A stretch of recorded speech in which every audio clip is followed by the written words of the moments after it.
Once again, we're back at it with, again, roll that roulette, bingo topics. We're going to get into everything from the Eagles' struggles on offense to some potential trades, as well as look at a smidge of a preview of the Buccaneers game. What's up, it's your boy Cintron coming back at you with another analysis video, and I kid you not, that's my real name. So anyways, first issue on hand. Philadelphia's passing offense struggles are a mirage, which they are. What you're seeing in the desert is not real. I mean, yeah, it might be dry, but there is a oasis with water right there. All right, let's get to it. The early surprise, the Eagles are ranked 21st in passing offense. With what they dealt with, I mean, this is the preseason for them. You've heard this ad nauseum from me if you're watching, which you're not, but as well from NFL pundits, analysts, and the like. The verdict, mirage. Jalen Hurts and the Eagles' passing offense have shown some rust in averaging 162.5 yards per game. And don't get me wrong, that's paltry, that's pathetic. But the early struggles can be largely tied to how opponents are playing them. And in the second game, we didn't need to throw for that many yards because the rushing game, we leaned on that. And, we'll get into that a little bit later here, but when you're rushing the ball for 250 yards, why do you need to throw the ball? The passing game will be complementary to a back seat to the running game. Defenses are dropping 7 and 8 men in the coverage and keeping the safeties back to prevent big plays downfield. So if you haven't been living under a rock, this is a new strategy from defenses directly opposed to the way they played him last year. They tried to blitz him, especially from nickel slot positions, and they were sending extra men and playing man coverage, and Jalen ate that up. So they're like, let's switch it up this year. Let's throw different looks he hasn't seen, because there's been some coverages, both in the Brian Flores game, as well as in the Belichick game, that the Eagles defense has, the Eagles offense, that the league has never seen from these coordinators, from these coaches.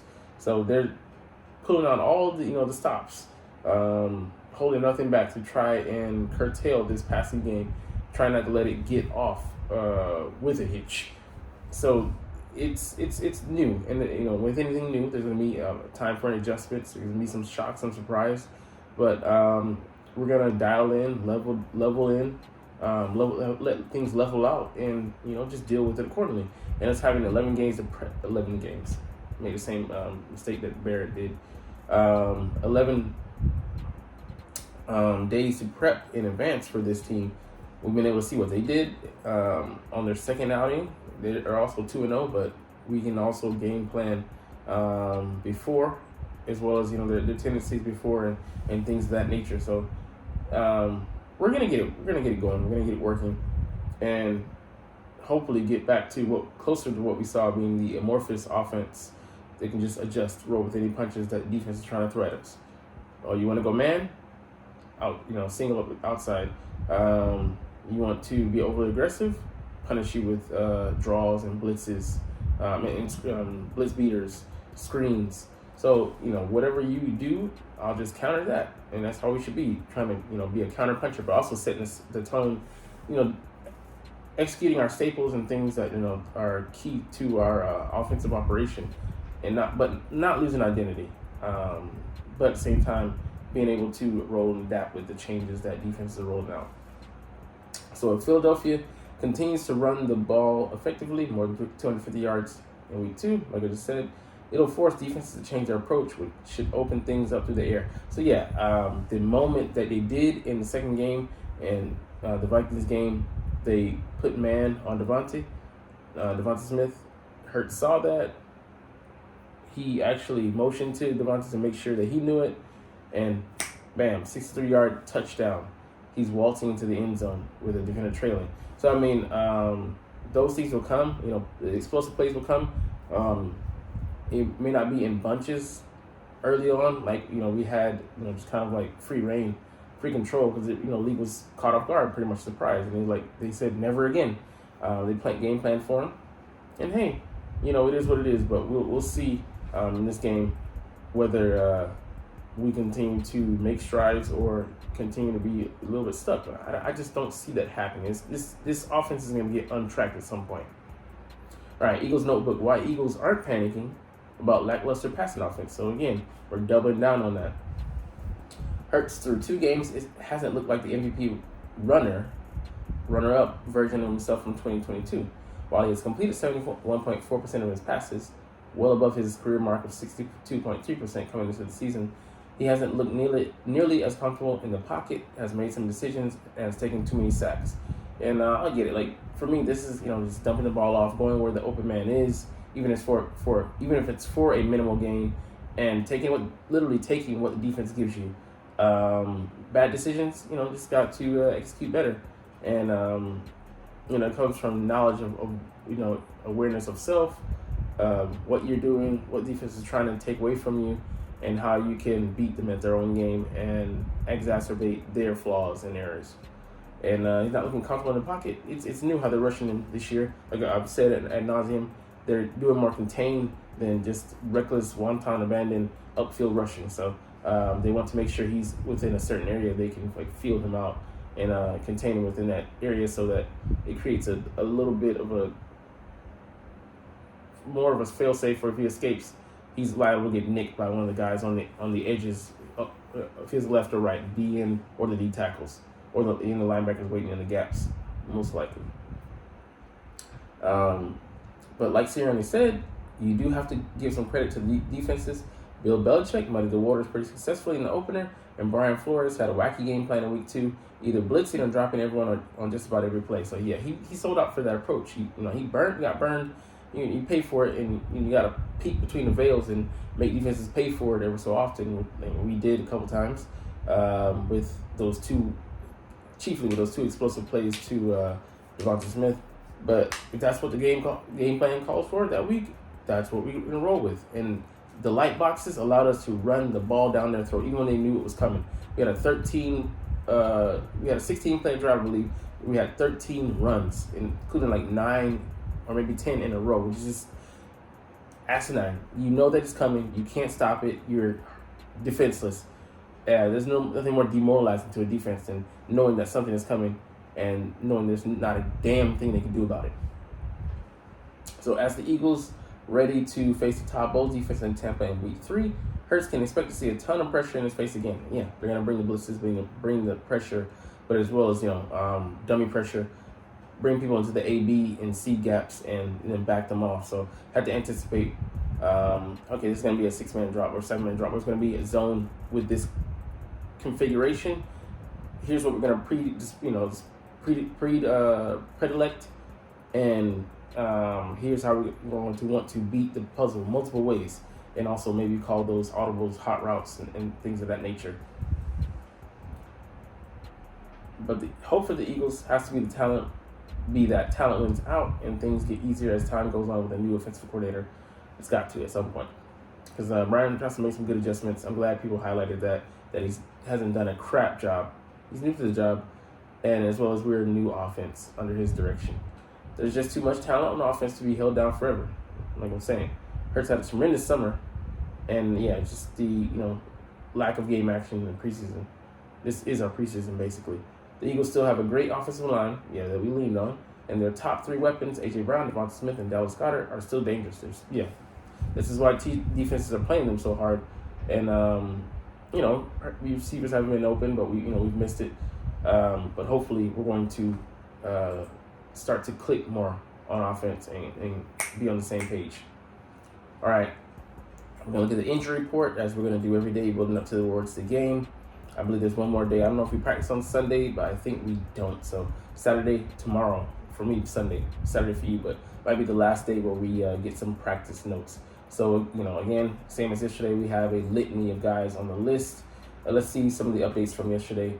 Terry Emmons still sick with that illness, trending towards maybe not being able to play. Not a big loss, though. We have Reed Blankenship coming back. Boston Scott, limited, so there's a step in the right direction. Still might not play, though.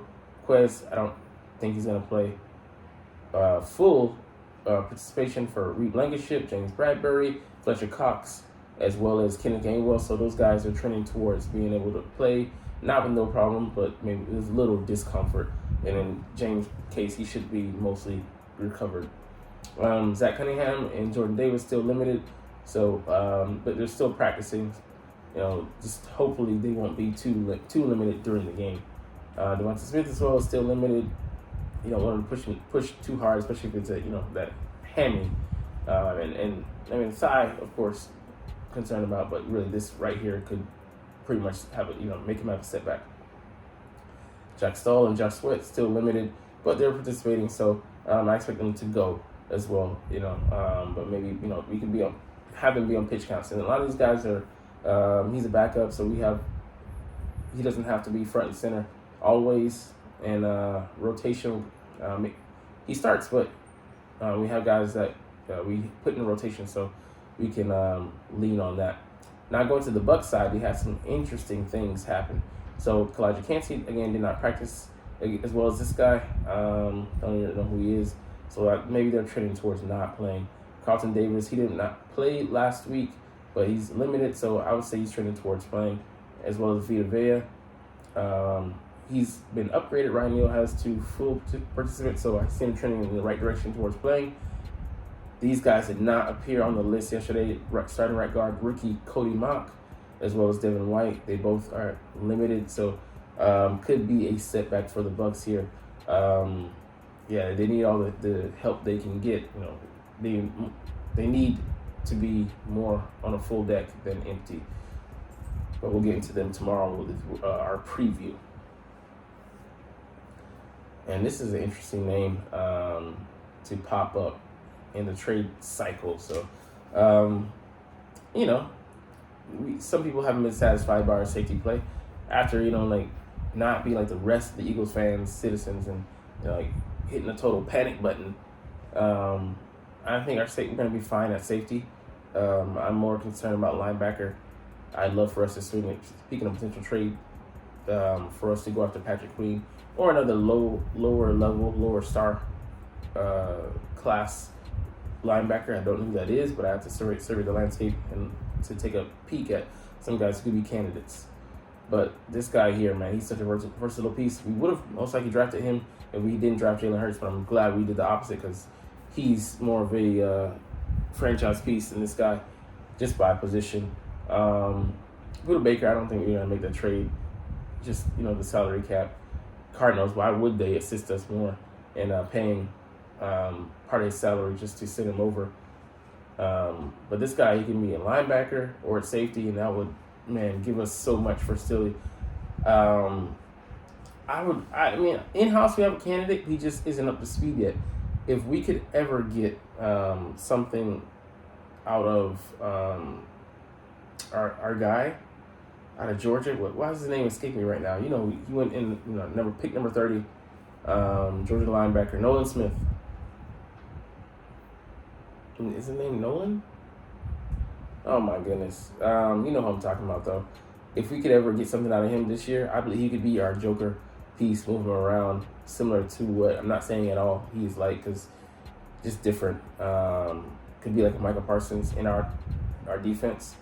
He, really fast, pretty strong guy, agile, athletic, but he's not there yet. So that's why hasn't been on the field. But Jerry Chin, man, he can play at slot corner, linebacker, safety. Can cover. Would give us a coverage guy there in the middle. So that would be an upgrade for us.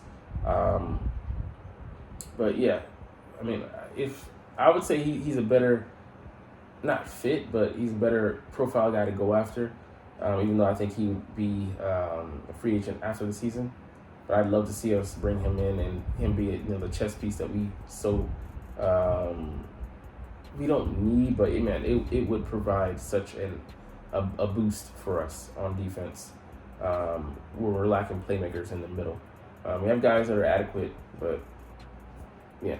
And as of right now, Dean is on the injured reserve, so that's what he is. He's adequate. Nothing more, nothing less. All right, and to close out today, the Bucs made this personal. Yeah, man, I'm not talking about this. That was a horrible moment. Actually, I watched it. Didn't affect me at all because we won a champ, so we're good. That being said, it was more about Todd Bowles, what he said about Jalen Hurts in the 2021 playoff game, the wild card round where we got ousted by those Bucs. He said, this guy can't read defenses. He doesn't know what he's out there doing. He's struggling. He can't, go out there and basically compete against you guys. Jalen Hurts is using that as fuel. He's stewing in it. He's absorbing all the darkness and letting it fuel him. So, that's bulletin board material this week. And we're eager to pay those guys back. They've been an opponent we've struggled against as of late.